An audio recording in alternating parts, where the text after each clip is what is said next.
I'm Correa, and on behalf of the Correa Foundation, I welcome you to this evening's event. It's an evening focused on designing with equitability and our role as architects and planners in shaping the realities. This evening's schedule will be in three parts. First, the launch of the proceedings of a conference that we had a few years ago titled Designing Equitable Cities. The book will be launched by Amit Chandra, a co-founder of the A.T.E.Chandra Foundation. This will be followed by a presentation by Samir D'Monte on his work, and finally we have the Correa Gold Medal Award Ceremony 2025. Thank you for being here today with all the rain and everything, and traffic, of course, that comes with it. But thanks to students, architects, and we're lucky to be here at the IFBE as a community in a really lovely space. This is perhaps a good example of creating a more equitable program, one that has a wonderful series of spaces in the public domain. A project that deals with urban regeneration and skillfully tackles the adaptive reuse, restoring this remarkable structure, again using simple materials which allow us to feel more comfortable, a space in which we can easily gather. So before we begin, I'd like to say a big thank you to Kamal and Arjun Malik, and of course to Sarita Vijay and the rest of the team here at IFBE for allowing us to use the space and for making us welcome. Actually, it's interesting, but it's not far from where Charles grew up here in Ballard Estate. He grew up in Asian Building, it's right across on the Bain Road. Yeah, so growing up in Ballard Estate, I think at that time must have been a very, very interesting urban experience for a young boy. Charles often talked about playing near the ocean liners by the docks. And in those days, those were very accessible. That photographs, just a low stone wall that separated the docks from the street and the buildings of Ballard Estate. And the city must have been quite different then, much more porous, more accessible. But in those years, the South doubled. But even today, the buildings yet have a wonderful relationship to the street's edge, very robust, and in my mind, one of the finest areas in the city. We could hear you. Yeah, that's good. The book we are launching today are the proceedings of our conference in 2018 on the role we could play in our built environment. Reading from the blurb on the back of the book, Designing Equitable Cities in India is both a moral and professional imperative. As cities grow, the choices made by architects and urban planners will shape the lived realities of millions. By embracing inclusive principles, learning from global and local innovations, and challenging structural inequities, architects and planners should be committed to building cities that are not only smart or sustainable, but just and humane. The future of Indian cities depends not merely on how they expand, but on who they include. Isn't it time to design cities that belong to everyone? I'm going to ask Amit Chandra to come up and release the book.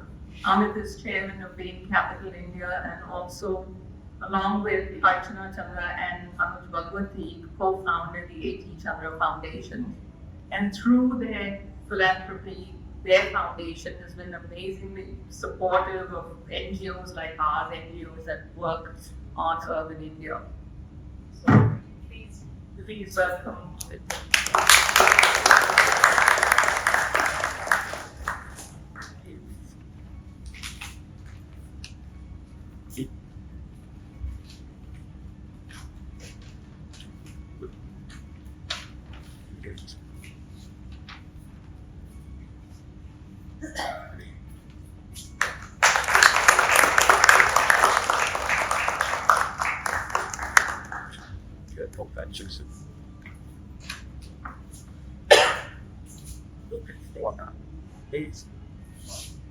this and my city, yeah, sure that answer.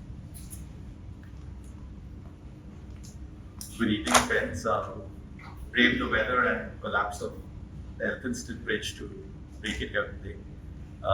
It is truly a privilege to be here to release this fabulous book. I had a chance to preview it. Thanks to Bangita. I'm grateful to her and the CCF team for inviting me here today, really on behalf of our foundation. Look, I'm far from being an expert on urban issues. I'm here largely because she mentioned the name Anuj Bhagwati, our co-founder. I hear about urban issues from him a lot. I think he's been one of the pioneers in funding it, and we've had really the privilege of supporting the good work that pioneers like CCF do. And I keep hearing the topic. I spent a lot of time with Anuj this morning on Zoom. He's traveling, otherwise he could be doing these honors. And I've learned three very simple things from him, which gives us the urgency and the desire to do as much as we can for this important day there and all of you working. And I just state them. First is that equity in design is actually not a luxury, it's a necessity. I don't think we need to look beyond the skyscrapers changing Mumbai skyline as we walk down the coastal road, and yet realizing that the median Mumbaiker is staying in abysmal conditions in informal settlements. That she goes without clean water or sanitation while she sees us swim in infinity pools, and that this is simply not sustainable because there's a limit to how high we can build our walls, and our city will only be so safe and so strong as its weakest neighborhood. The second is that every design, be it a flyover, metro line, a housing policy, actually reflects a choice that a combination of you architects and urban planners made. And that choice is about whose convenience actually matters in the long run. It's shocking that today our city offers only 0.4 square meters of usable open space per person. That's less than literally the area I'm standing in. And that massive erosion over time actually reflects how design decisions have excluded those with soft voices. And the third thing that I've learned from the conversations in our office is that inclusion actually requires imagination. Around the world, we see inspiring examples, Netherlands, cable cars connecting neighborhoods, Barcelona superblocks, which have reclaimed streets, and Kochi's water metro linking islands to the mainland. I traveled on those just last week at 3 rupees a trip. And I think closer to home, the Correa Foundation has truly been a torchbearer of such imagination.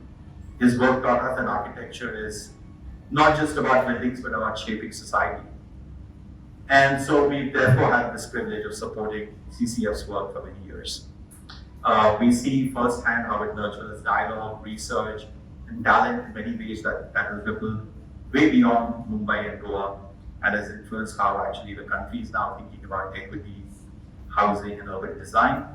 CCF has carried Charles' vision forward, convening path-breaking conferences, inspiring young architects, doing a terrific job at the film contest, and reminding policymakers that cities must actually serve citizens first. And we at the foundation have learned that two systems actually require a lot of patience, great partnerships, and a willingness to listen. And therefore, this area has been a special focus for us. And therefore, this book is so timely. It reminds us that urban growth is not just about infrastructure, but about inclusiveness. And so I'll close it on behalf of our team with a call to action, which the future of our cities cannot be measured by how many towers we now have above 70 stories, something I hear many people being very proud of, but whether every citizen, rich or poor, will be able to play safely in the park, breathe clean air in winters, drink clean water, travel as little and as comfortably as possible, and dream of what's a reasonable standard of life. Thank you so much for inviting me here today, and all the best to the great work you do.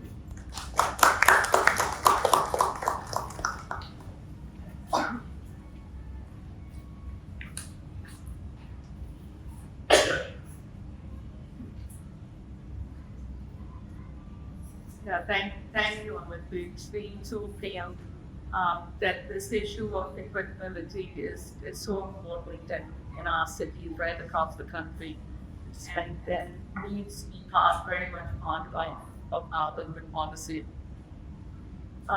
Carrying forward our theme on equitability, I'd like to introduce our speaker for this evening, Samir D'Monte, who will present his studio's work and his journey as an architect. The talk, I understand, covers several projects, some urban projects that are project done with the banker collective, a group that he co-founded, and his thoughts on the future of Mumbai. Samir started his office in 2008, and his work spans several very technically innovative buildings, institutional buildings, housing, industrial projects, and master plan. And this includes the BMW Guggenheim Lab Mumbai, a floating restaurant in Goa, conservation of the Jessamine Port, and aircraft hangars at Delhi Airport. So there's a wide range of projects, and we look forward to seeing his work. So please welcome Samir D'Monte.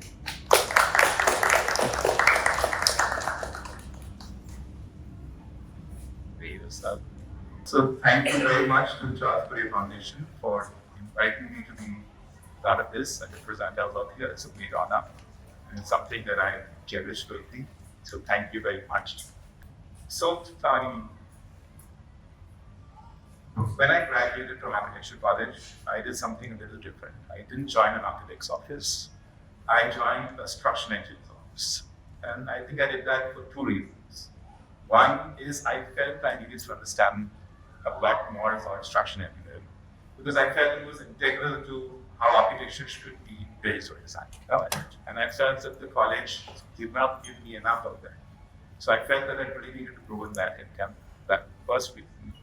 And the second reason is the person whose office I joined, which is Suresh Patel.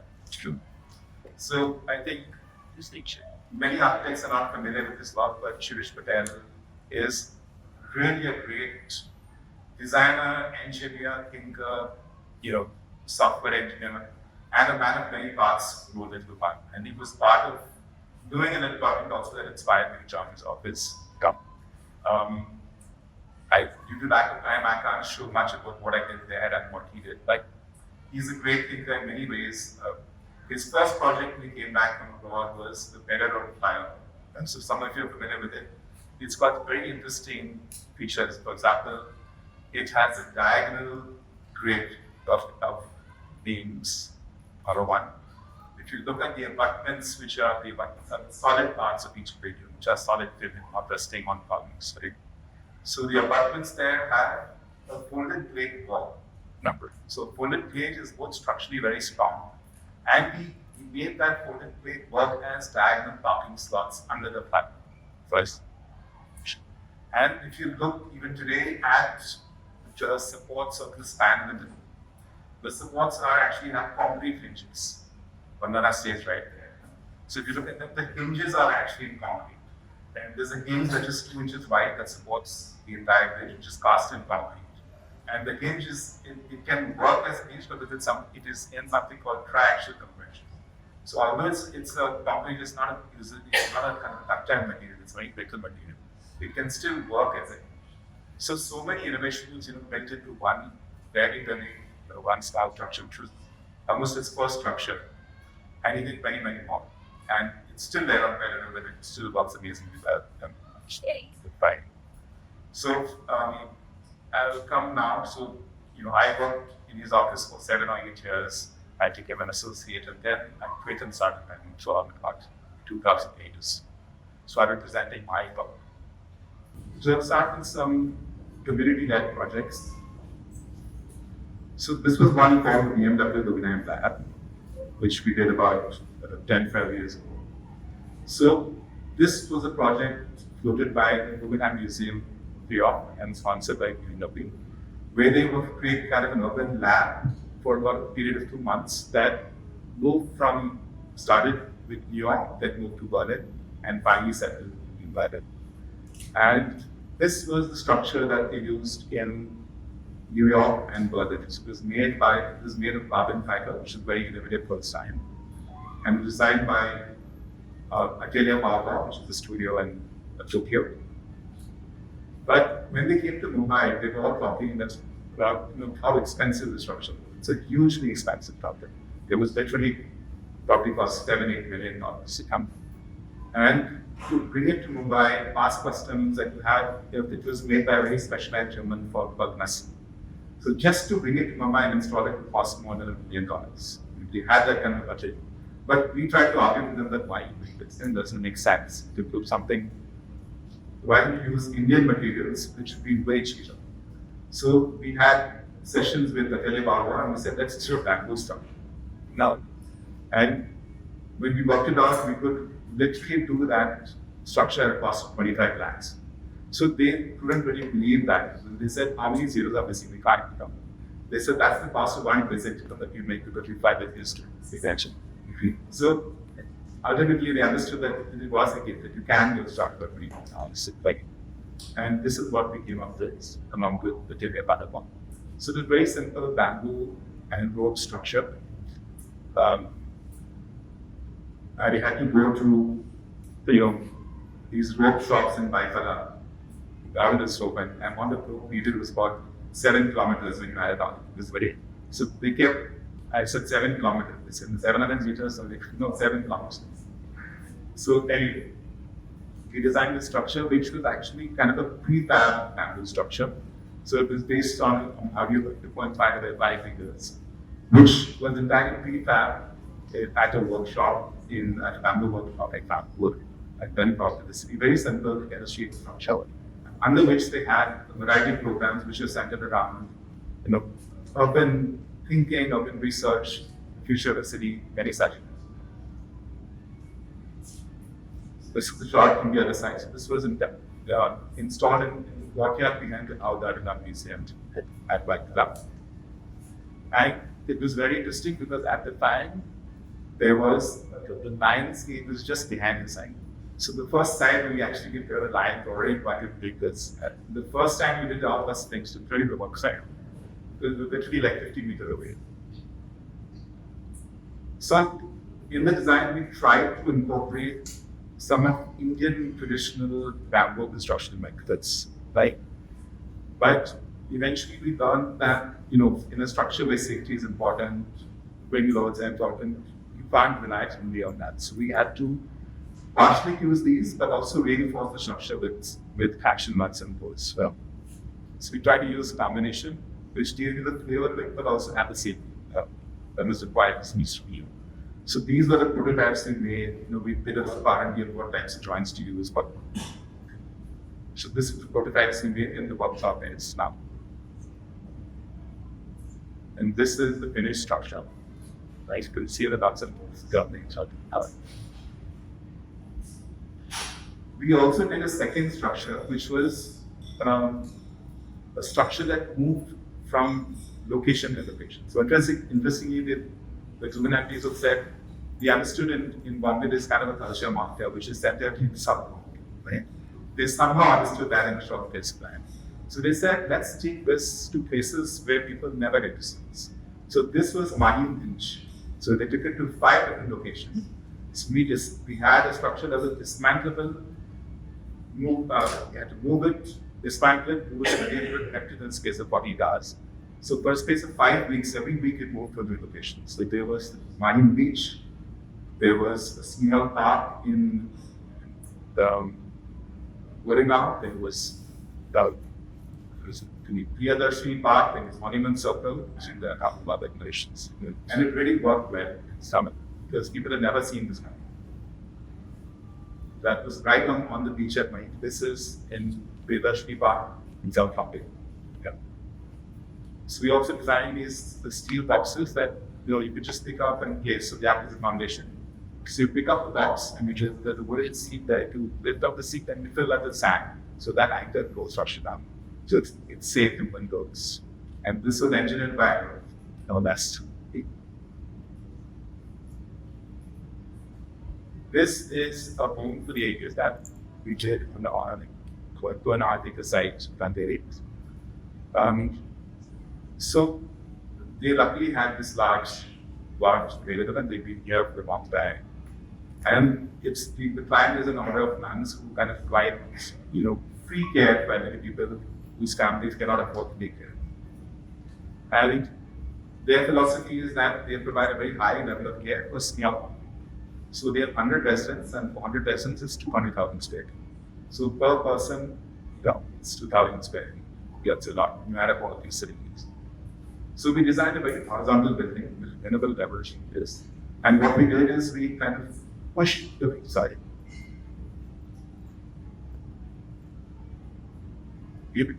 Fine.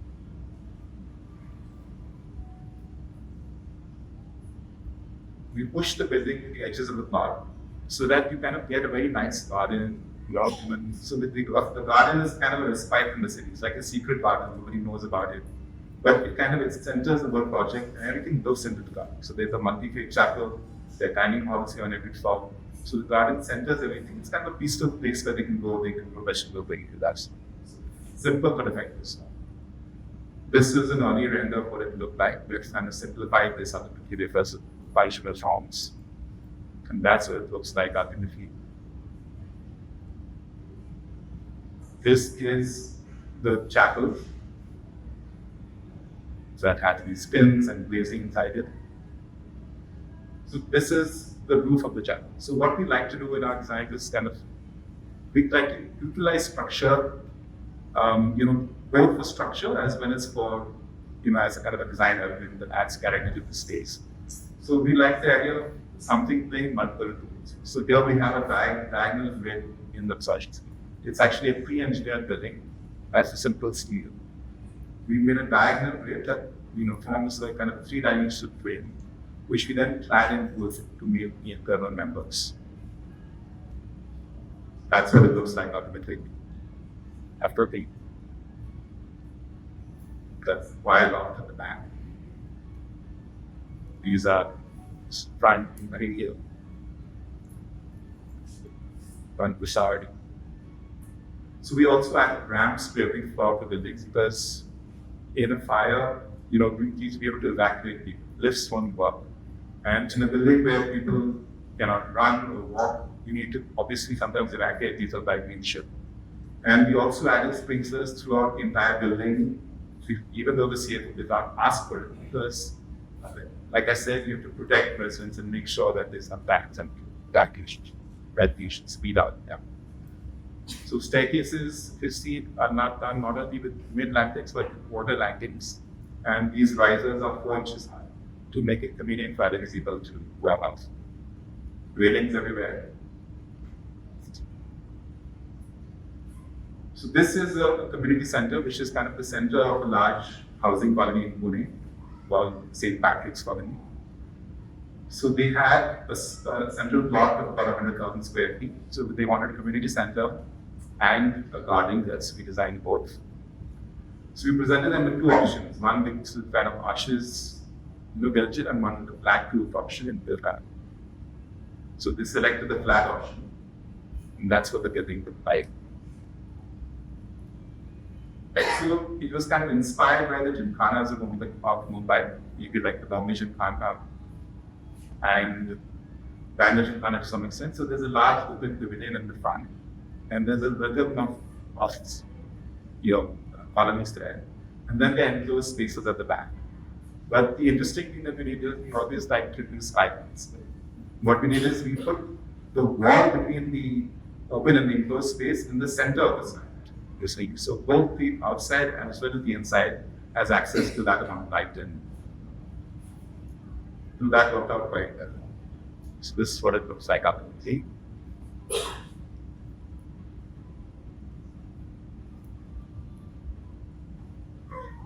So we love working with steel. We like the lightness of it as a material. We like the elegance that it brings. It simply wouldn't be the same in concrete. The minimum sizes, column sizes are much larger in concrete. And it also offers a lot of flexibility and a lot of room to detail other things in a very precise manner in which concrete doesn't. And we were fortunate to get a very good steel contractor who was extremely precise in the project. So there's kind of a cascading effect that these roofs can flow down. And we had to do a lot of studies to make sure that rain and stuff doesn't get bigger. This is a floating restaurant. So a client from Delhi wanted to create a floating restaurant, which is the anchor of the Bain Capital. So the vessel that she located was in Istanbul. So we went down with the tenant, had a look at it, and it was a very plain, simple kind of interior. So we changed it to kind of have, like a luxury kind of dining and a banquet experience which to rent out. And so we chose materials that were all from the history of shipping. There's teak, Indian teak, which is used in Indian ships. There's brass, which was used in instruments. So the choices of materials were decided to kind of inspired by historical shipping materials. That's restaurant, art, so there's kind of a sculpture in brass on the top of the bar that's inspired by the skeleton of a whale. And these are individual kind of hand-cut and hand-stuck marble tiles that look like scales of fish. And it had an amazing view. That's the Gateway and Taj. And the Saturday evenings had a really amazing view. It was fun. Unfortunately, it opened a few months before the pandemic hit and didn't survive. But it's off. These are some industrial buildings that big signs. This is an office for a carbon company in Delhi. So we designed this, also in 2019. And this is kind of a series of buildings, a series of bays that make up one office building. This is kind of an experience center for customers to come and view their products at the end. And so there are these like steel and brick structures in which the basic idea of it was a hot and a dry climate. So we wanted a lot of natural light. We wanted to control the natural light. So what we said is we bounced light off an adjacent floor and then onto the roof of our building and then down. So you notice the skylights are angled very steeply down. So they're not receiving direct light from above. It's kind of controlled, softened light. So even in a hot, dry climate, if you want natural light, I think there are ways to kind of achieve it. If you modulate your structures, about what it looks like.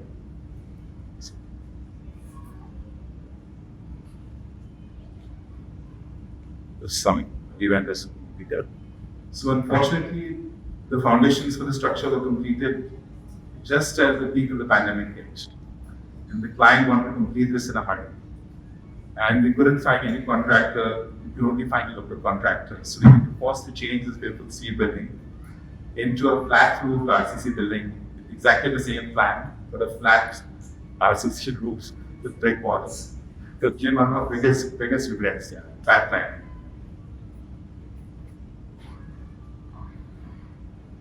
This was the canteen that was along with it. This was the bathhouse that we actually managed to build because it was RCC. So we have this folded plate parallel roof. So we like the idea of the same element doing many functions. So this is a structural element, it's a lighting element, it's an architect, it brings architectural character all in all. So the standard theme that goes through our work is that one element forming a multitude of rooms. That's the section. It's because the bathhouse for the entire thing.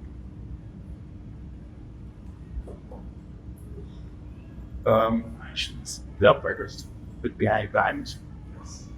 This is an aircraft hangar at Delhi Airport. It's not the actual project because it's a vendor because there's strict norms for showing those kind of things. We worked on the conservation of Jaisalmer Fort with Bombay collaborators, engineer A.T.E.Chandra Foundation, and we did a very interesting study which involved sending the very sensitive probe down these plastic tubes so you could map out where the movements of the ground were under the hill. So it was very, very fun and interesting study. We worked closely with the engineer A.T.E.Chandra Foundation on this. These are a couple of unbuilt projects. This is a house in Pavna that we designed for one of the owners of Book My Store. The wooden structure. We opened the building at the front. And we normally do careful sun studies to show that we are not exposing the inside of the house to harsh light or excessive light.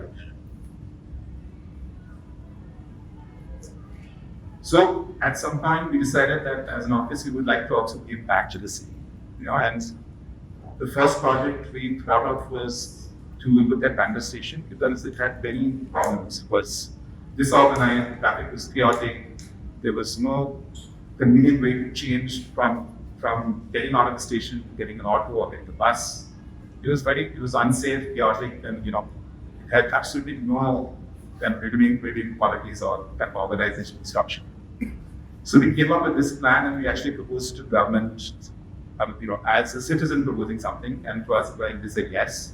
And of course we sat on it for 6-7 years, but we kept pushing them and pushing that, and finally it was implemented. So what we did is we created first of all the station is a very beautiful building. It's got a very human scale and character, and there's a lovely balcony on the top, which is almost exactly sized for like two lovers to sit and talk. It's literally like 3 feet by 3 feet, 5 feet by 5 feet, or two friends to have a drink and talk in the space. So it's a very beautiful human scale business. Right. So we created this kind of plaza in front, which we paired with granite from Karnataka, and we created a whole network, a series of share auto lines. The share autos are kind of better than individual autos because you have 3 or 4 people sharing one auto. So they kind of multiply the traffic, capacity is a great deal. We quadrupled the number of bus stops here and kind of increased the capacity of each bus stop because there was lots of people standing in the sun and the rain. We had to get that passed by the electricity.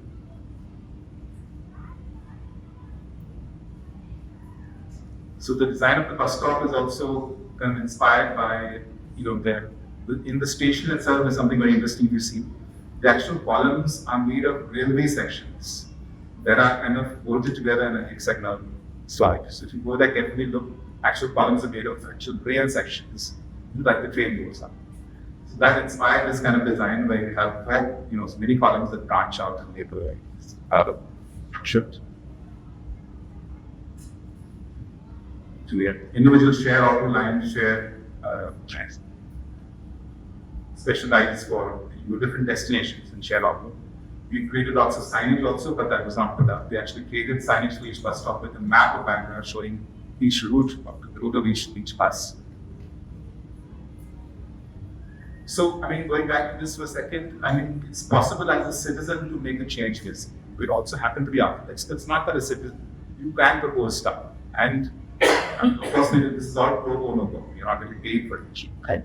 But if you persevere hard enough and lobby enough, you can make changes, physical changes in your city, and you can improve stuff around. It doesn't have to be 100% perfect. Even if it's a 50% improvement, I think that's too good. So this is, Ranbir is a village at Hill Road in Bandra, which comprises about 100 or so, or approximately. There may be 120 years old each. And when we started to talk to residents, they realized that it kind of lost its charm of place. People were moving out, there was lots of through traffic, and it was really a great place to grow up in the 1950s and 60s because people would live their own lives there. They would have weddings, they would have funerals in the space of 3 houses. They could walk into very big houses. And because of the way the city has grown, that whole character and charm of the place of people also. There's through traffic coming in, there's noise, there's dust, and then people are getting knocked down on the roads. So we said, let's do what we can to kind of improve the situation. So we kind of went in and made a presentation to all the residents of the village in this Eagle Square. And we said, we can do this, and surprisingly, they told us we don't want to go any of that. For us, each of our houses is the only financial asset that we have. And we don't want to have a heritage tag, is the word they use, which means that parts people not sell the house to build and monetize the only asset. They all come from middle-class families, they work in banks, they work into some jobs. So we said, okay, let's take a step back and rethink our approach. What we think are the things that we can do to improve that approach. So they said, drainage is the problem, the drainage doesn't work, the roads are not paved. So we said, okay, let's do that. We worked with the government, we got the entire drainage system changed. We got the roads repaved. We paved the central square with these granite cobblestones that you see here. We organized the traffic. And then we also noticed that the central road in Melbourne is a very narrow winding road. It's literally like 8 or 9 feet wide at certain points. And the houses are wooden houses. They're wooden floors and wooden roofs. So if there was a fire, there would be a serious problem because the fire engine cannot enter this. So I think we came up with an innovation which is, I think, the first of its kind in the world. Which is, we said, let's bury a firefighting pipe, a dry firefighting pipe, under the central road of the bridge. And we have a connection for the fire engine at each end, where there's a wider road that the fire engine can stand. And they can actually pump into the system. And then inside the village, there are hydrants. Right. And we put kind of gear blocks on each of the hydrants, and we made 60 keys and gave on each of each house. We finally managed to convince government to implement this with some difficulty. So BMC paid for it, but BMC said, we want a letter from the fire department saying that why this project is necessary. So the fire department said that I cannot state in writing that my fire engine cannot enter this name. So I was trying to tell him that it's not your problem, it's very geometry. There's nothing you can do about it. It's not, you're not responsible for this. No, I can't do this. So it took 2 months for us we had to call the operator, I had to sit on the table, get that resolved. Finally, the funds came through and it was implemented and successfully tested out the fact. And the work is actually ongoing in this village. So we're trying to also look at ways to prevent through traffic from coming into the village. And here we've also worked with the WRI to kind of do traffic surveys of the external traffic through the city, through the site. Help speed up. So this is with Bandra Collective is a kind of a collective of 6 architecture offices based in Bandra. And we also do public works together. So this is one of the larger projects we did. We redesigned the entire Bandra promenade, which was initially done by P.K. Das in the late 1990s, with funds from MP Shabana Asli. So I'll go quickly through this. Sure. I'll come now to some thoughts on the future of Mumbai. So, where I come from in Bandra, this is like a typical area in Bandra West. So these are, probably planned in phases in the 1940s onwards. So they're kind of narrow, typically, 12 feet wide or 15 feet wide lanes with maybe 10 blocks on each side. It's a typical, If anybody knows, this is the Bandra Khana to anchor yourself. And this is Turner Road that connects Esty Road and the sea. So if you just typically look at one road in Bandra, let's say it has 8 plots, right? So in the 1950s, it would have 8 houses, right?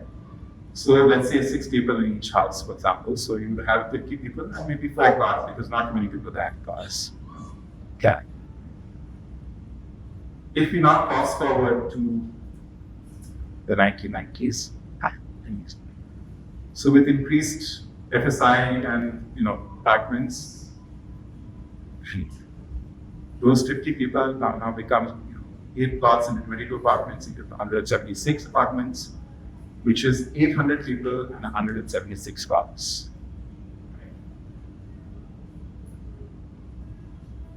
Let's come now to the present day. So these are the current FSI lines that we have in the city. So in the island city itself, 3 times 5. What many builders do is there's additional FSI benefits available if they have started projects elsewhere, which they take advantage of. So you can actually get a total FSI of 5.4, which is massive.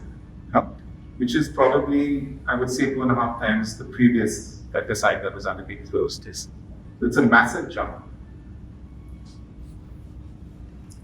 And if you actually fast forward and assume that every single building on that street is developed with these kind of norms, this is what you end up with. Yeah. So you end up with 480 apartments you would end up with 3,160 people and 720 cars. Right? And this is on one side of the street, not counting both sides of the street. We'll come to this.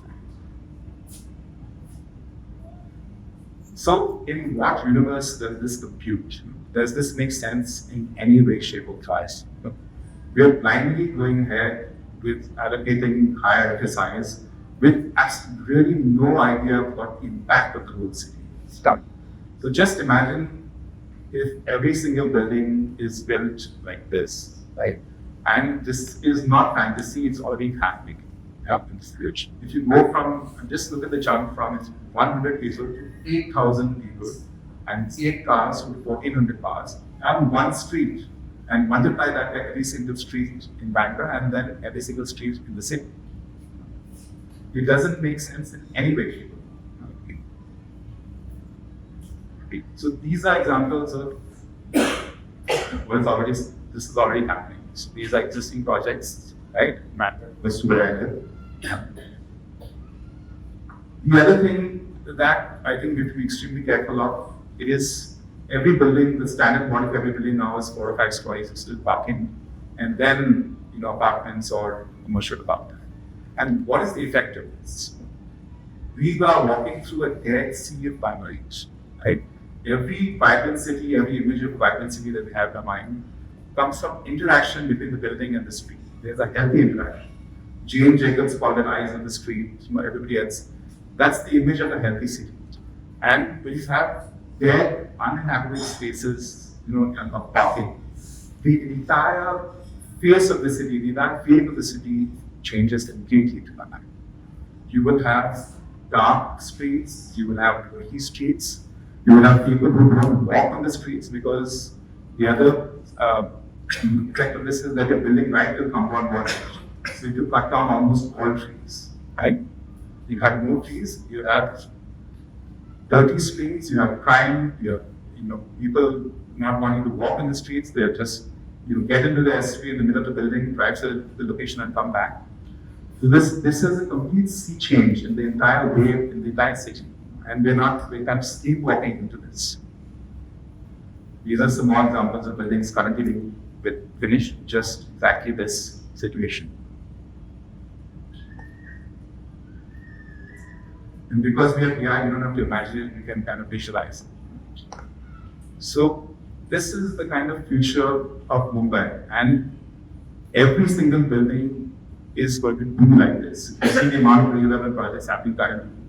There's a huge financial incentive to build these mega structures for builders. So in Bangalore, right currently, they've said probably 300 projects going on right now. And before we know it, our city will be dead. So are there solutions to this? Maybe there are, and this problem has three dimensions, but I'll try and focus on just two which can help greatly and maybe solve them. Parking, right? So we could ask the government to try and amend the DCRs to allow only underground parking instead of still parking, right?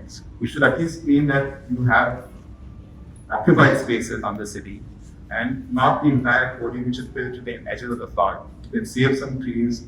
You have interaction between the humans and the street. That itself is a huge win. There will be some resistance from builders because for them making business is expensive. It takes more time, so their finances held up for a long while, just technical difficulties. But it's not an inconceivable thing. It's something that can be done. Okay. And if it's going to make such a big difference to our city, I think we should all push for this. So this is part of the solution, which is more easily achieved. The second part is how do we manage density to reasonable levels. The government has just come up with FSI numbers from which are totally aligned. There's no thinking of how this actually will affect our city and our urban. So to me, the solution is to have high-speed rails and have smaller satellite cities that are connected to the city in a way that we can still have reasonable densities, not allow FSIs of 4, 5, and above. For set buildings, the FSI goes to 7 and 8. It's absolutely crazy in terms of density. So you have high-speed rail, you have satellite cities built along the high-speed rail. You ensure that when you're on the high-speed rail, you don't have too many other stops, so that you can have reasonable time frames to come to the city, right? So if this is about 10 kilometers with stops, it will take 15 minutes. 15 kilometers without stops here, as in a high-speed train will take you 15 minutes. So 30 minutes is a very reasonable time for you to have high-quality housing, low-cost housing, and also reach the center of the city and have a job in the center of Mumbai. This is kind of a plan of what each of those cities would look like. So you have a central spine where your high-speed rail is moving, right? And the key thing is that the entire city should be built around transport. So from the station, you have a single bus line that connects all these residential nodes. The green are residential nodes, right? And you can have commercial stuff in the center close to the station. And you space these stops, at a reasonable space, so that the total, time to the station is only from the furthest node, it's about 10 minutes. Yeah. The radius of each node is designed for walkability. So the maximum, you don't need to use a car, you can walk to your bus stop. The maximum distance, the time you can spend is 7 minutes. And you can have, shopping or mixed-use now offices in the center of themselves. And you can have radial roads, for the best kind of form. And this kind of cities, the actual built form can take many different forms. That's, there are many options for that. But what's important is that everything should be built around transport. And also one has to kind of limit the space around these nodes and make them node development. So that you're clearly controlling everybody in the sense that you're allowing them access to transport, which is vital. Both for quality of life, for time spent, and access to jobs. And you can add, additional, transport lines to increase, the capacities. So with increased capacity, each of these nodes can hold about 4 lakh people.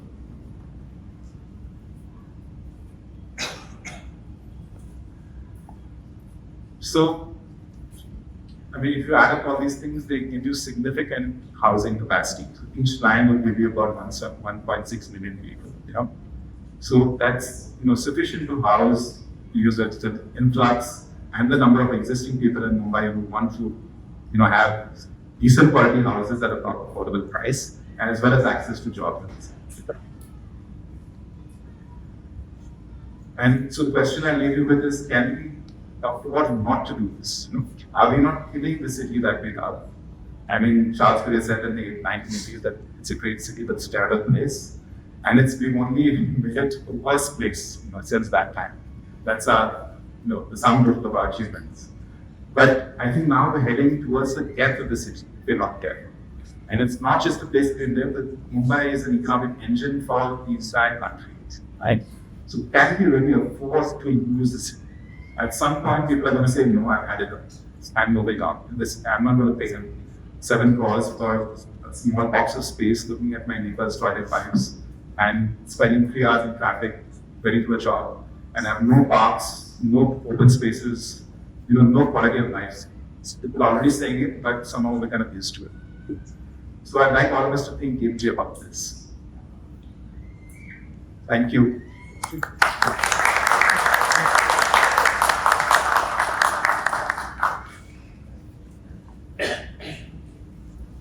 Thank you, Samir. Wait, does anyone have any questions? Because I think, you have somebody to state. Because usually then I was I heard about the project and there's this very beautiful park with a rain tree in the background. They're driving past all the time. By the way, I drove past drive-bys visited my pay house for 30 years to get the college first. You get it up regularly. Yes, I'm on the road to get that, but it was one of the most enjoyable moments of the drive back and possible better was to jump, which I've done all these years now. I hoping to touch a little bit on the way that engaged parts. this fact they can say that they want to make an underground garden. I mean, statement that they could actually do something celebratory. So it's Patwadan Park, part of Patwadan Park, Right. which is behind the Sharda under Sharda.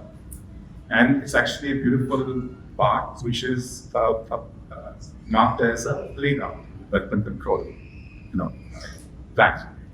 And it has this beautiful trees, and it's about, I think 2 years ago, the BJP government had a plan to kind of erect a multi-story power park bang in the middle of the space, which is actually adjacent to a larger Patwadan Park, which is a recreational ground. This is up as a playground.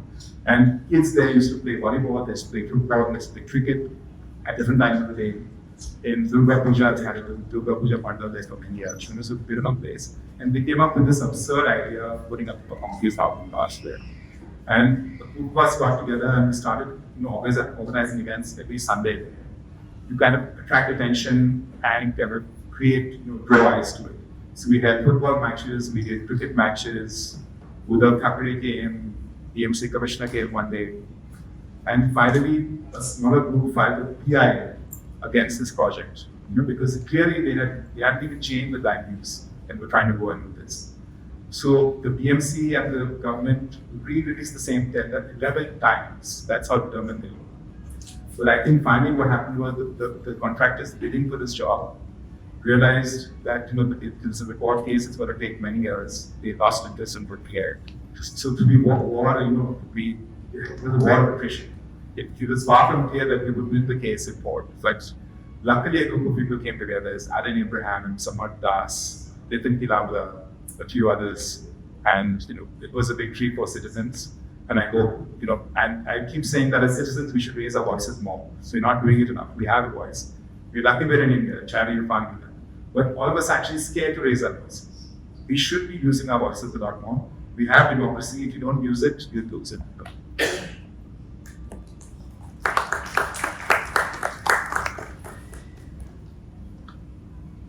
Any more questions? Question. The one here.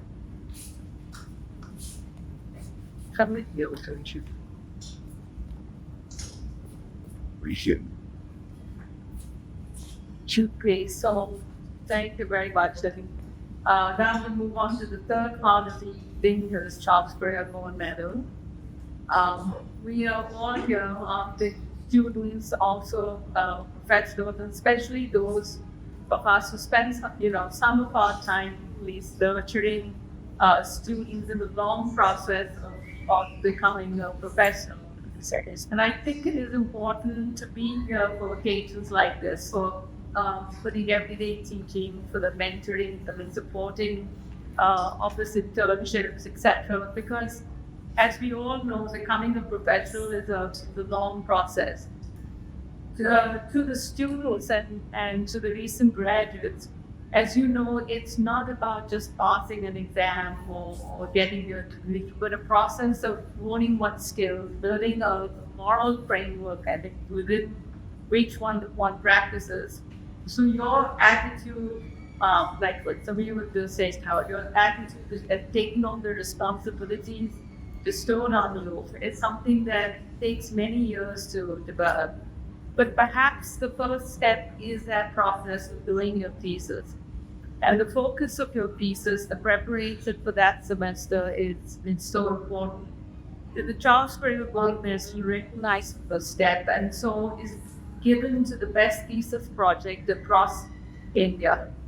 And this year, which is the 27th year of the medal, it was initiated in 1998 by Charles when his own practice celebrated 40 years.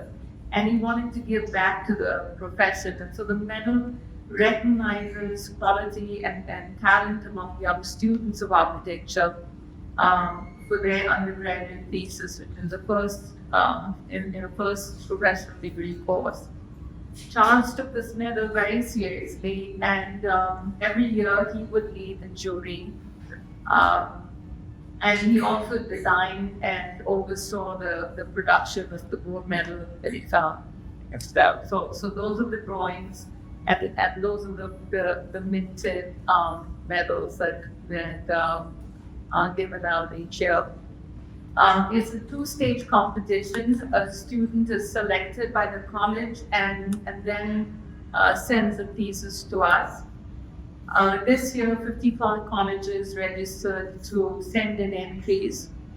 That's quite a lot, but there are, around 450 colleges across the country, so it's still only about 12% or something, but still I think it's getting there. But there's a wonderful array of projects that we received this year, like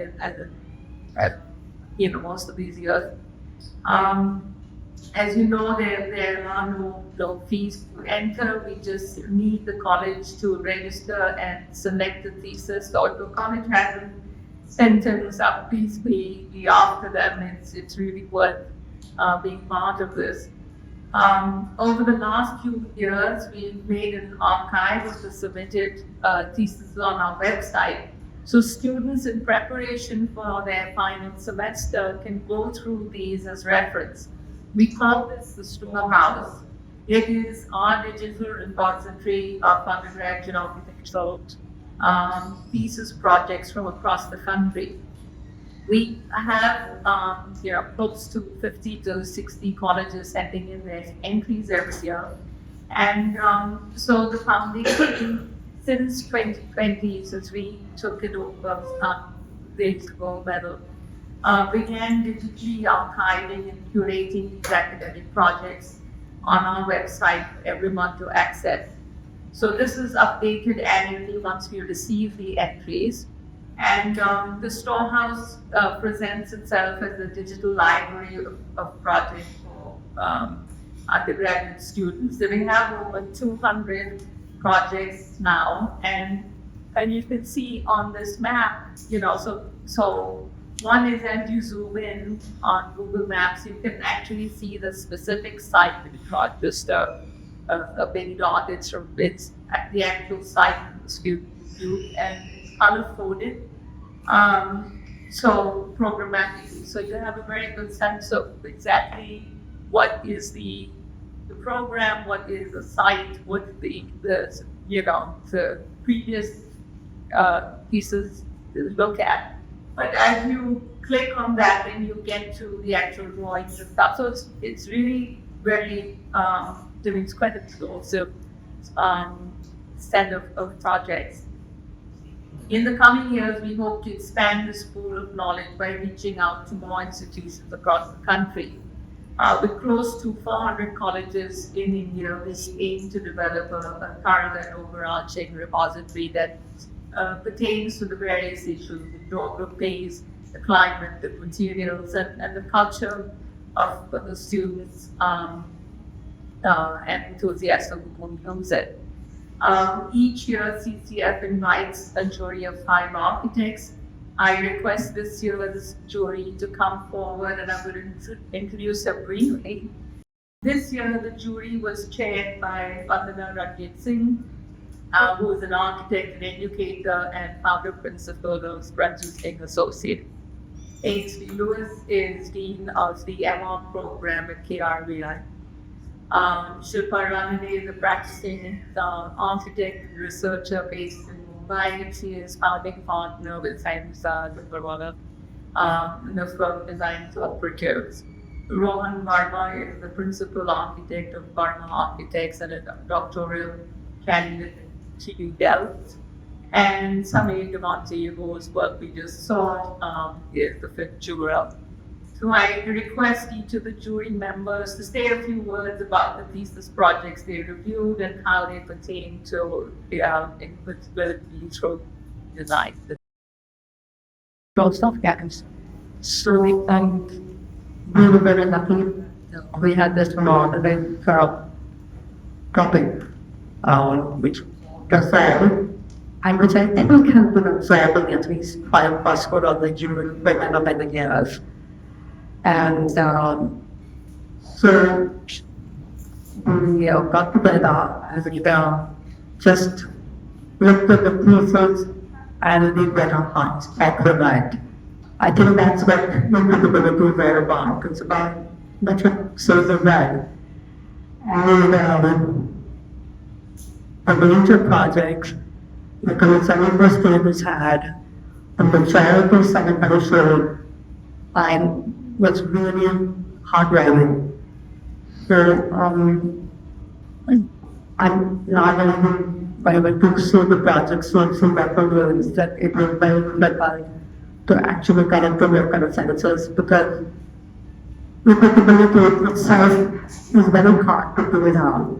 Right? So, what is it? And that is it. We have so many layers in our country, right? It's like a mesh. And we're always accepting sanity and settling sanity.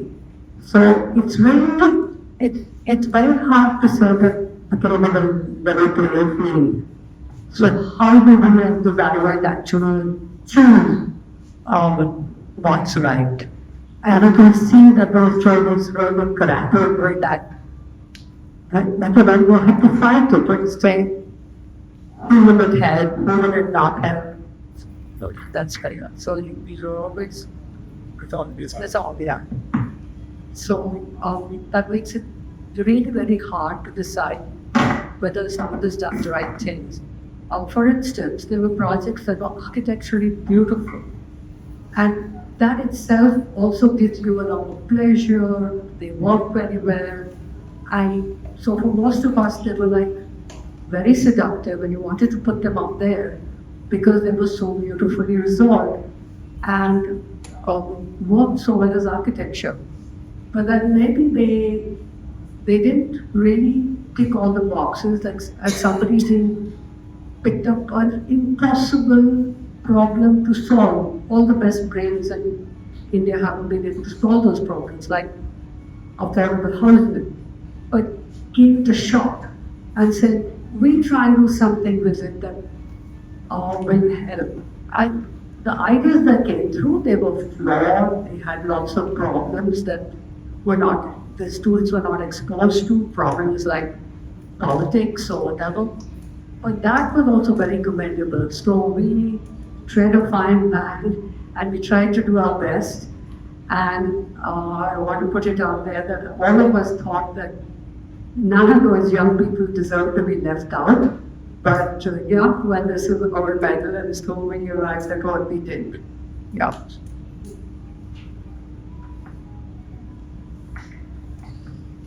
That's Yeah, well, just to young from what Vandana was saying, when it was very difficult to choose it and shortlisted answer.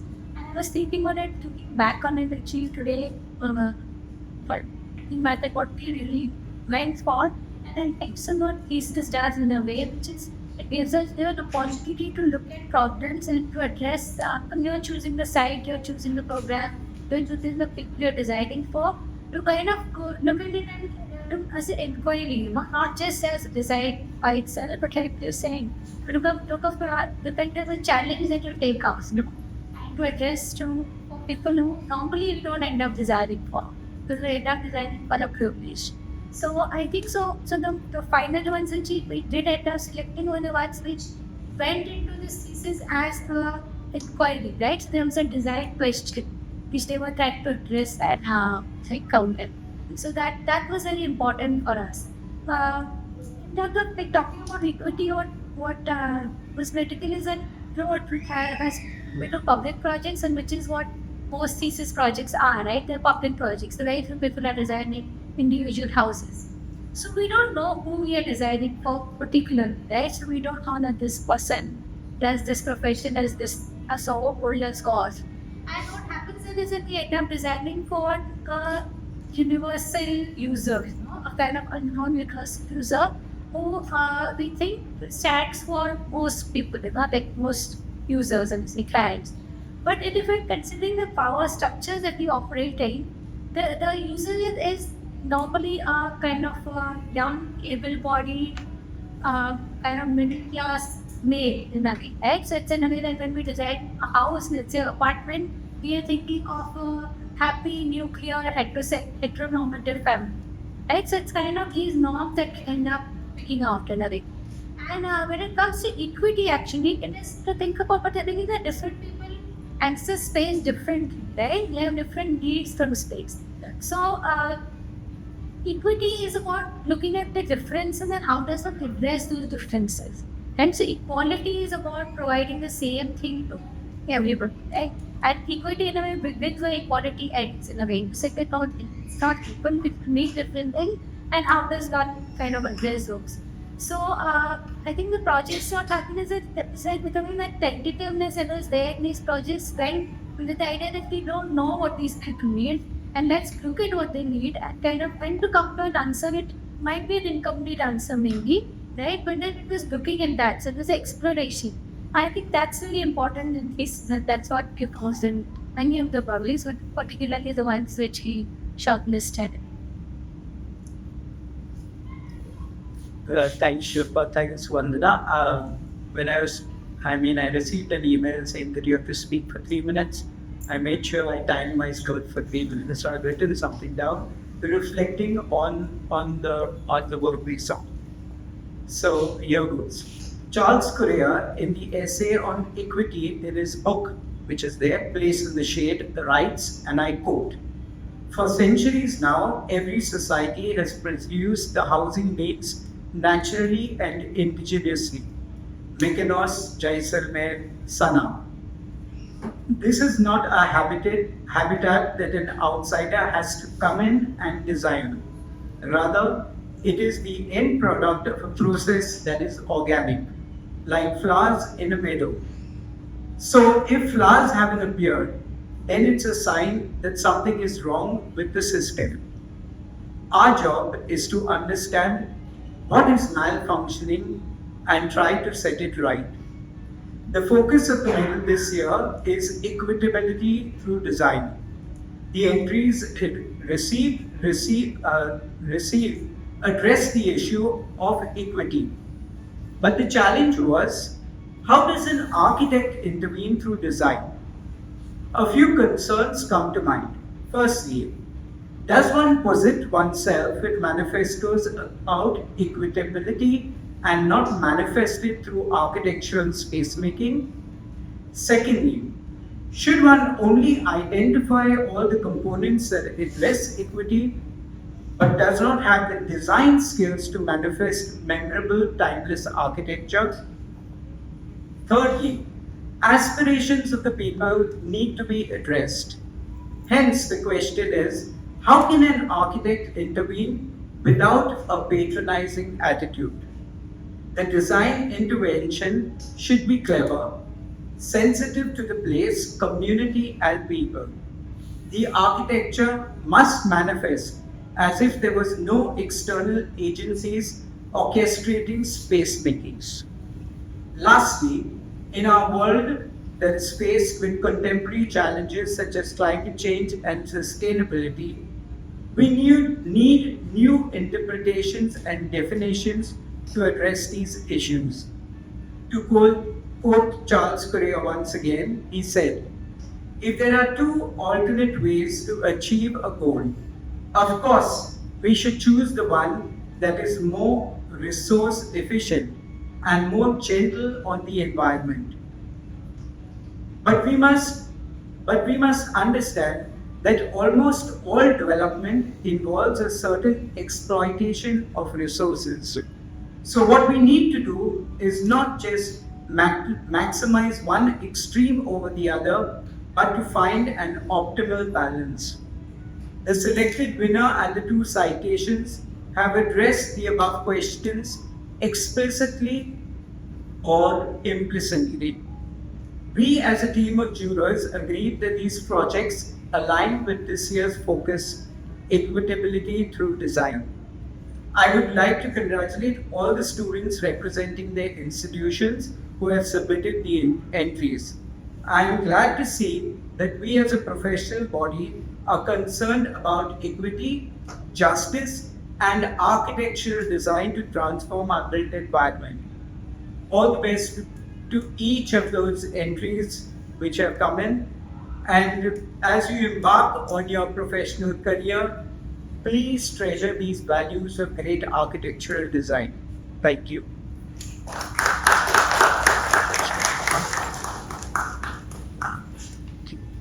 I think Mandarashap and Inji said it back then. But to me, it was very, I was happy to see the mix of, innocence and enthusiasm, but, taking a very good stab at solving real world problems. So I was happy to see that in the designs, And I think what we also, I think all of us are educators in some way or form. What we have to remember is that what is the objective of a final year project? It's not necessarily to produce a great project. It is for the person who's doing it to learn the maximum, So in that sense, somebody who doesn't have the greatest project may also learn a bunch. So it's kind of a benefit for everybody. Sometimes you learn by doing the wrong things also. You learn what not to do, right? And I don't know if we're allowed to talk a little bit about the selected projects without Not yet. not you. But I think I think you said it all. Hi everyone, I'm Rohan Verma, and I'm so sad that I could not be there with you all today in person. But I am very happy and, in fact, very honored that Nandita invited me to be a part of the jury for this year's Charles Correa Gold Medal, and particularly so because this year's medal addresses a very crucial theme. For those who don't know me, I have been working and teaching in Delft for the last 8 years. Which means that I haven't had the chance to see much of the student work coming out of India in the past few years. So that's why this process actually has been, for me, quite an exciting opportunity to get a pulse on the themes and the issues that students across India have been dealing with in their undergraduate thesis projects. And that, for me, perhaps has been the biggest takeaway. It's reassuring to see students and colleges of architecture from across the country addressing societal issues and problems that range all the way from water infrastructure and waste management to projects that tackle the need to protect and even expand our public spaces, to, of course, the vital and fundamental issue of building equitable cities through affordable housing. A task, of course, that Correa himself, as we all know, took very seriously indeed. Now, in fact, Correa would often say architecture is an agent for change. And throughout his career and through what I call his expanded model of practice that included not just designing and building, but also writing and advocacy, he showed that we all as individuals, but as a profession as a whole, have the opportunity, in fact, the obligation to use our skills and resources to bring about meaningful change. And that is precisely what the 3 selected projects in this year's award cycle have done very well. I will not expand further on the individual projects. I think my fellow jury members in person are in a far better position to do that.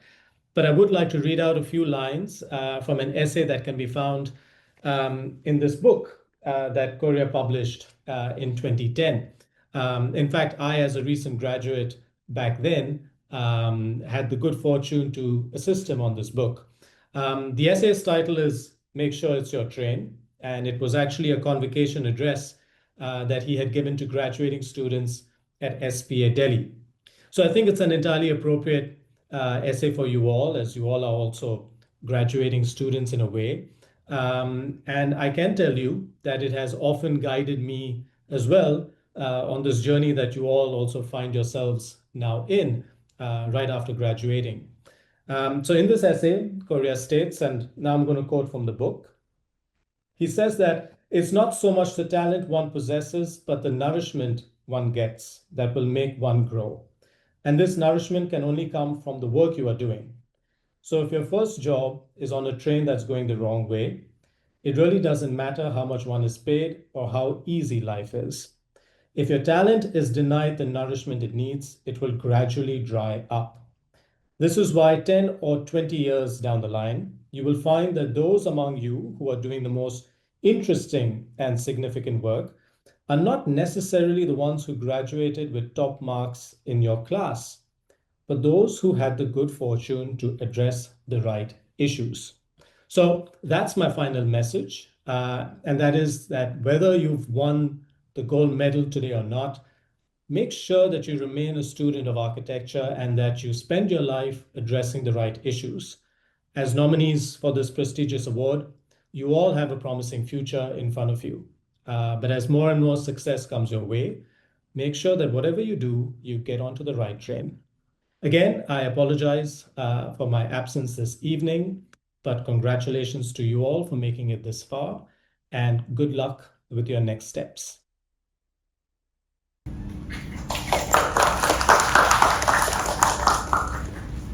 So, a very good evening once again, everyone. I'm Patti.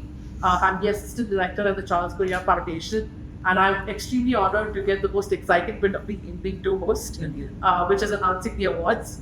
So, without any further ado, the honorable mention 2 goes to Abbas, A Sense of Hope by Pranjal Prakash from a teaching time on Ashley Piano. I invite our jury chair Vandana to hand over the certificate to Kajal. This is about the citation.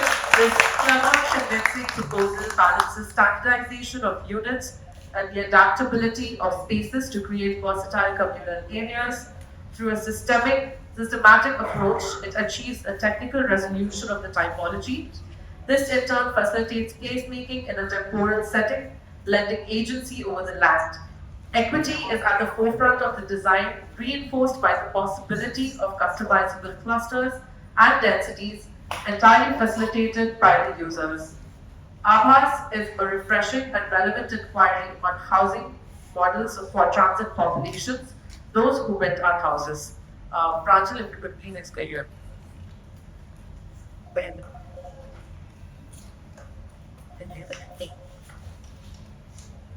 evening, everyone. Thank you so much for giving me the honor of mention.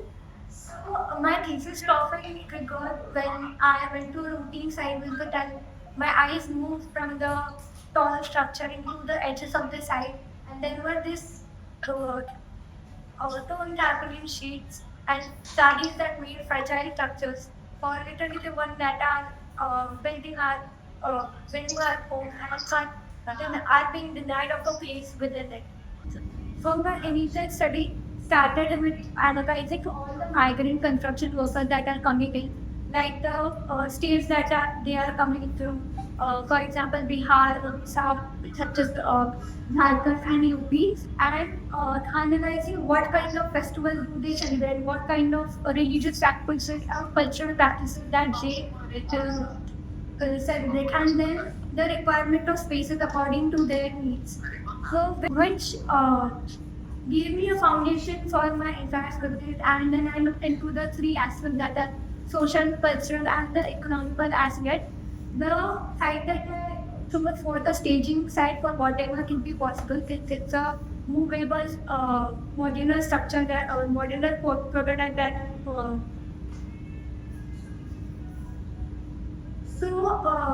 there were some of the design drivers that made my foundation, like the structure should be portable and economical aspect should be kept in mind. So I even done the entire prototype, and the entire design is based on a grid system, which is 1.2 meters by 1.2, which is the standard size of panel that is available in the market. So there were 27 types of panels that were used. In the panel also, I make sure that the ventilation is also tackled, like the intractable panels and also the plate.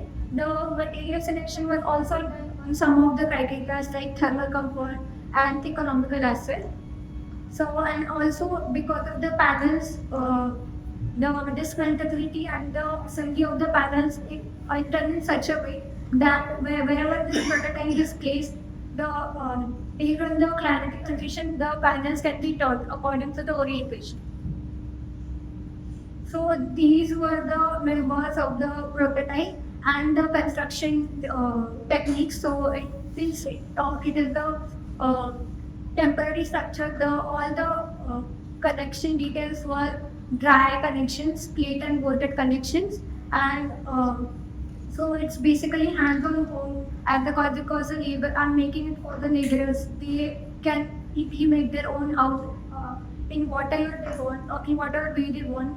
And this was the installation process. Basically, there were only 8 installation steps so that they were followed, and the prototype could be easily made in like within 2 or 3 days. So my program goes beyond just shelters. So it provides community kitchen for the women, for the kids like creche, daycare, and toilets, separate toilets for male and female.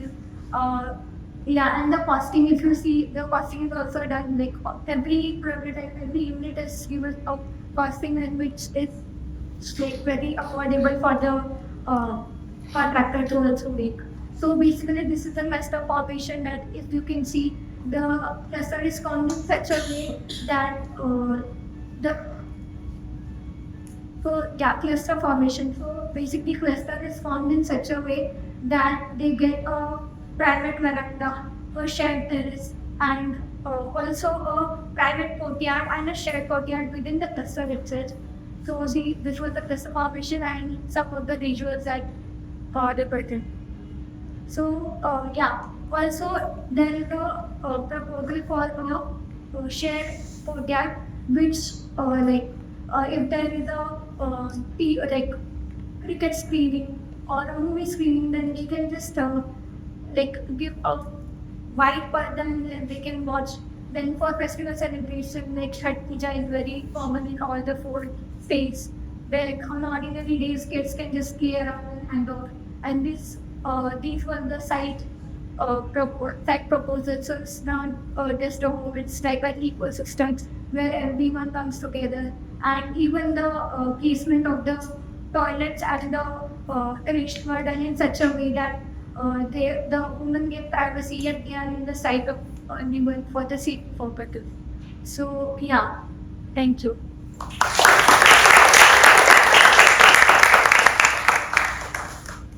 Congratulations, Arjun.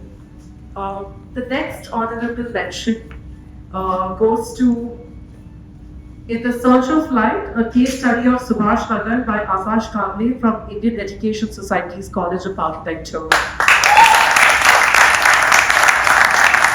He's designed by A.T.E.Chandra. I'm quickly going to read through the citation as well. When the needs of the community are not considered, who are we designing for?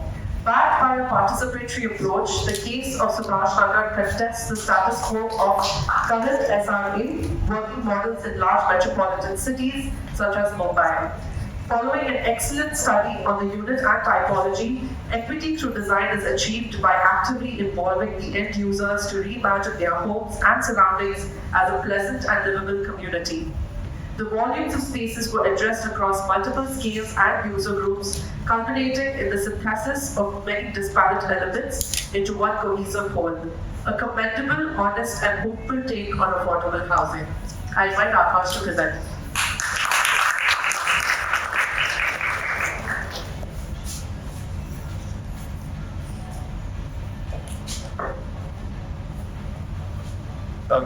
Good evening, everyone. Am I audible? So thank you for giving me the opportunity to present my thesis over here, and thank you everyone for being here today. I would like to start my presentation with the poem I have written in Marathi. So as I am most comfortable in Marathi, I might switch in between. So the poem titled "माझं चाळीतलं घर," my house in a star. So 4 भिंती 1 खिडकी आणि 4 माणसांचं माझं चाळीतलं घर. कच्च्या घरापासून पक्कं घर आणि लहानाचा मोठा मी हा प्रवास तिथे घडला ते माझं साहित्य घर. त्या घराने पाहिलेले उन्हाळे, पावसाळे आणि आम्ही जगलेले ते सुख दुःख पूर्ण वेळ त्याचं तटस्थ उभं होतं हे माझं साहित्य घर. त्या घराच्या प्रत्येक कोपऱ्यात वसाऱ्यासोबत आठवणींचे गाठोडे बांधून ठेवले आहेत असंही माझं साहित्य घर. So for me, it all started in the laying of Subhash Nagar slum, which is my site. So I'm living there since my childhood. For me, slum is not just a settlement. It is a place full of stories, struggle, and resilience. this personal experience has inspired the question that my thesis aimed, that how can we preserve the essence of the informal settlement by rethinking their living conditions. So also this thesis shares the participatory process in which it's asked a very simple but the impactful question, that what if the community leads the process? What if we listen first, educate together, and empower the community? When we generally speak about the slums, people think about statistics, poor sanitation, overcrowding, etc. But if we really want to understand the slum, we need to understand the problem they face on their daily basis.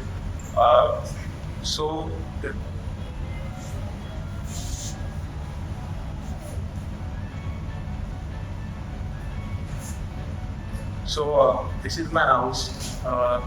So 4 people sharing a single room, in which that single room is changes its characteristics throughout the day.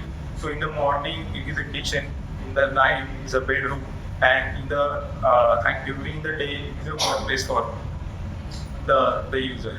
And also the Anganwadi is during the afternoon where the children studies. And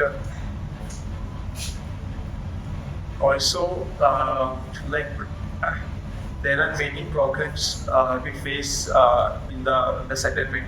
That is the name that stone arrow, that if someone wants to take things such as fridge or cupboard, so they have to take it above from the roof. And also the name that stone arrow pillar is that during the monsoon the lake slopes up with water, and even the person with umbrella in his hand cannot pass through the lanes. Also, the worst thing is that when someone passes away, we cannot even take him on the shoulders, so we have to take the brand clothes.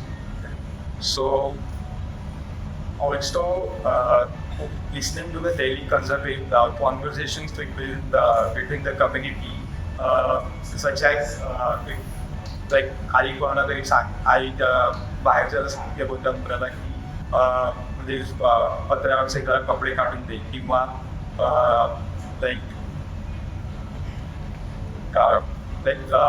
kids are asking me how much are telling out.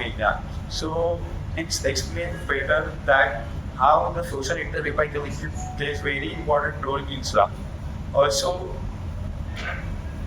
that's why I feel it is very important to listen to the community, their problem, and understand their need, so that we really build a connection with the community. It is also important to document community with their participation.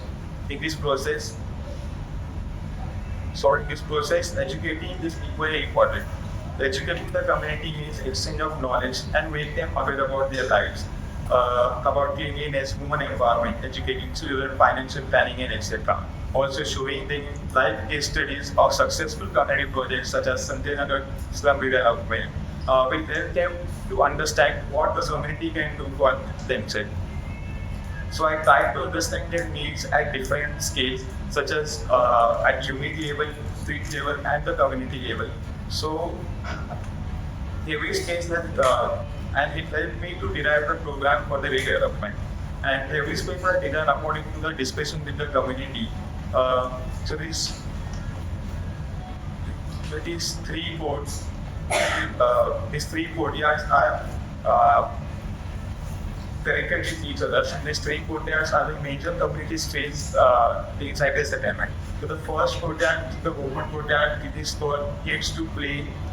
There are shops and the city makes so they keep that space alive. And the second courtyard is a community or cultural courtyard where people celebrate their festivals.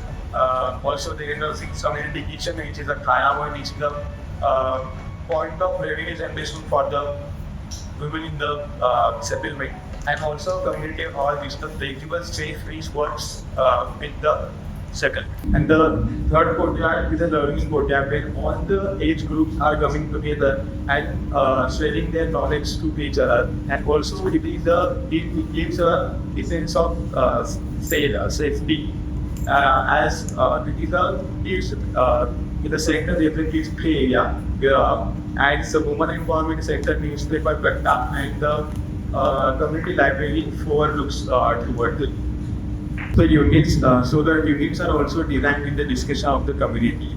Though the type of units are based on the requirement of user. In all the units, a similar thing is that the kitchen and toilets are fixed at the living area, which is the flexible space the user can use as per their requirement. So if they don't want a separate room as a like bedroom and living room in residence, so they can use that space as a multi-purpose space and do their activities. And if like artistically, if they need a privacy, so they can create a partition and create a separate window for the community wards. These community wards are a small community spaces spread across the project. So these community wards are mainly for the women who do the small businesses like such as assembling the paint and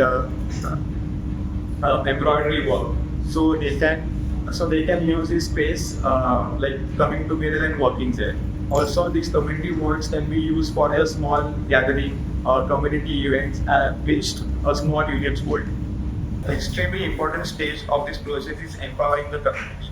The empowering includes forming a slum committee where their voices will be heard, ensuring that community sustain themselves for a longer time. Community understand finance, policy, their work responsibilities, learning about revenue generation, and reach their factor of home for sustaining for the longer time. So, with the thing and listening, educating together, and empowering are the key factors to truly understand the community and give them what they need. In conclusion, I understand that this process is a prototype and not the design.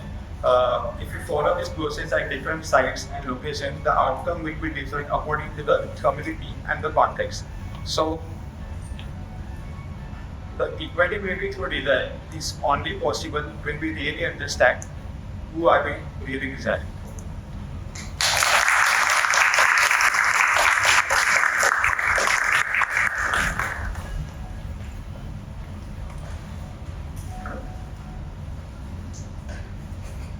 And for the final honor of the evening, the 27th annual Charles Correa Gold Medal is awarded to Architecture of the Sacred Commons, Papan Island by Shintip Churi from Kamla Raveja Vidyality Institute of Architecture.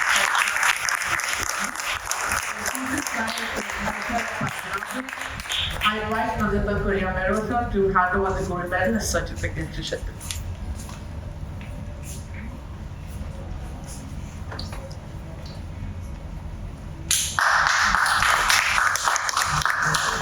This design intervention is ecological in origin and laudable for its programmatic evolution of creativity. It illustrates great continuity of what is a sacred and fast disappearing way of life. Water conservation forms have been venerable and deeply rooted to our culture, and the program speaks to making those nuances accessible to all. From more traditional notions to the contemporary, the translation of these notions have unfolded with restraint and intelligence. Equity is addressed through accessibility, a series of water bodies made available to the community, a very elaborate study drawn with a sensitive hand. I invite Shiltrich to please share your thesis with us.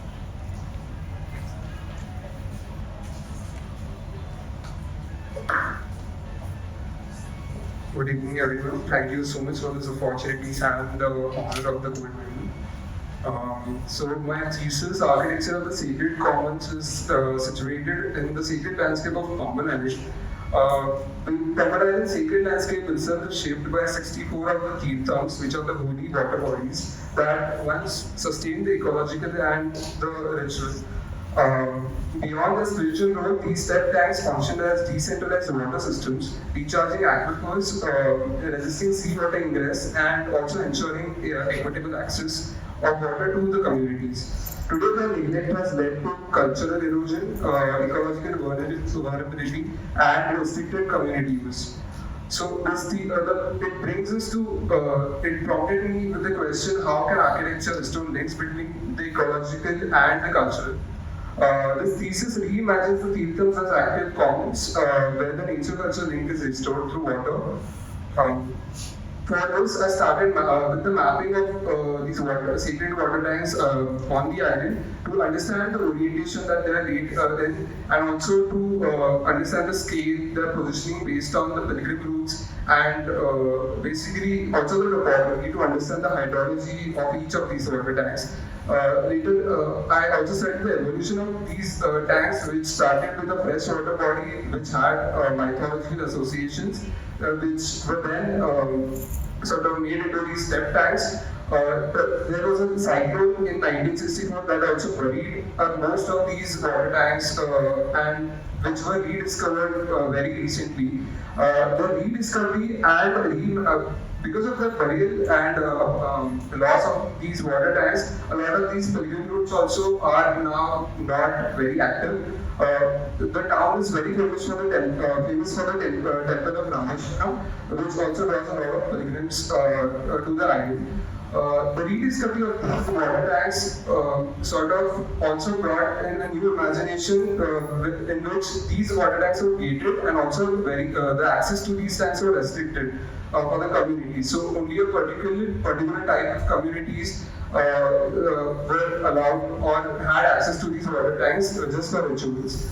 And their current state now they lie in a very abandoned state, with most of them also acting as a garbage dump for a lot of these communities.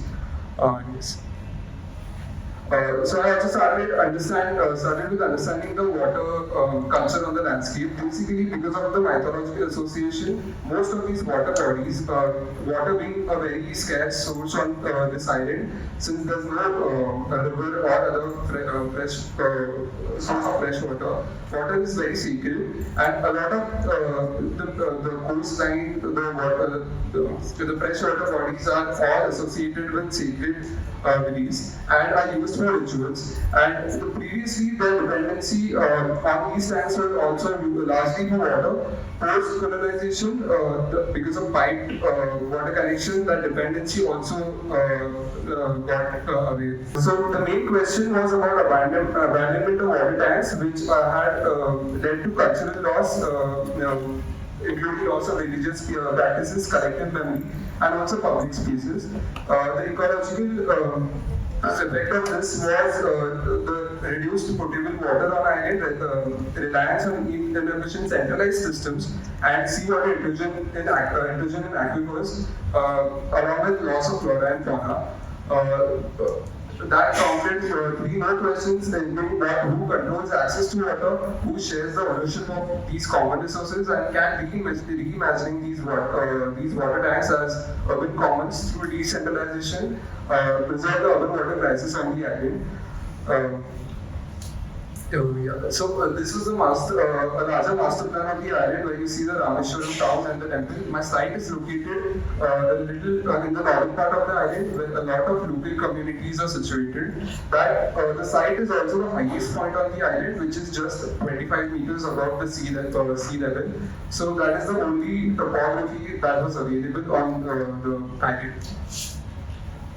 So the design strategies came from reading the landscape and what sort of genius total of the landscape is. So the site has an existing temple and 2 sacred water tanks which are abandoned. The temple also draws in a lot of pilgrims every year, along with the car procession, which is an active anchor on the site.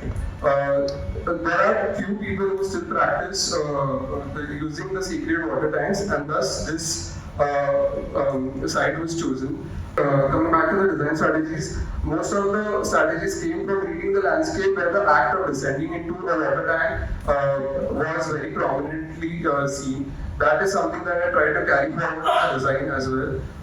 The materiality that I saw was mostly people using limestone structures and timber for most of these structures. Also, the idea of a gopuram in the temple acting as a very prominent entrance or entry point also sort of prompted a design intervention. So coming to hydrology strategies for for the site.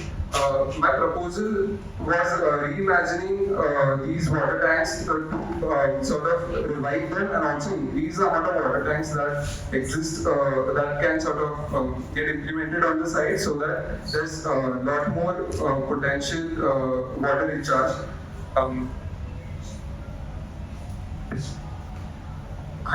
So the hydrology strategy is basically what I tried to do was to slow down the rainwater and the surface runoff that goes through the site. I tried to by hydrology mapping and mapped out zones where these water tanks can be situated.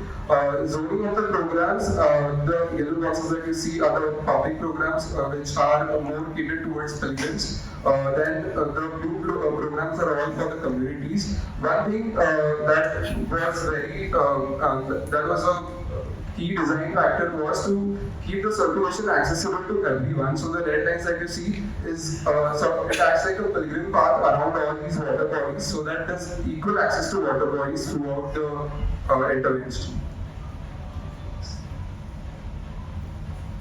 Yeah, so this was the overall architectural intervention where a pilgrim who's coming to the temple sort of gradually descends into the landscape, coming down to the two sacred tanks. This also reinforces the sacred pilgrimage that sort of used to exist, and also adds these pause points, which is again a reflection of the pilgrimage and how the pilgrims travel through the landscape. The interventions added were these pause points along with tanks, an interpretation center, a pilgrim pavilion which acted like an open shelter. Then the two tanks that were gated were sort of opened up for the public, and then there were community programs that catered to the local community and gave them access to sort of plan and manage these water tanks on the island. The flow of water through the landscape was imagined using these strategies where it's collected through the inverted roofs, and also the surface runoff coming from the landscape is sort of directed towards these water tanks through a channel. After the filtration unit it goes to these water tanks. Some of them are recharging the coastal aquifer, and some of them are just percolating a lot of water. These then eventually go into a naturally formed retention pond, and then that further goes to the wetlands, which are sort of located in the periphery of the island. These are the smaller narratives which I tried to revive. Firstly, the scale of the architectural intervention was imagined to not overpower the landscape. So if you see the first section, there's a temple that is very prominently seen, but the whole architectural intervention sits in a subterranean manner. The pilgrim travels through these smaller interventions to come down to the sacred tanks, which are again opened up for them. All of these smaller water bodies are again opened up to everyone, including the fauna. So coming to the last part about how does the project address equitability through design. The proposal basically imagines public spaces as sponge landscapes, reviving local water systems and ensuring water security at two scales. First, at the meso scale, where the sponge infrastructure captures rainwater and recharges aquifers, improving the water quality in the local wells and tanks. This centralized system empowers communities with ownership and sustainable access to water. At micro scale, proposed water bodies remain open and multifunctional, inspired by the pilgrim routes and sacred tanks. They serve as a residence performing in ritual spaces that also give an access to potable water. And the design basically addresses three key users on site, which is the local, the pilgrim, and the tourists, fostering social interaction and equitable access to water.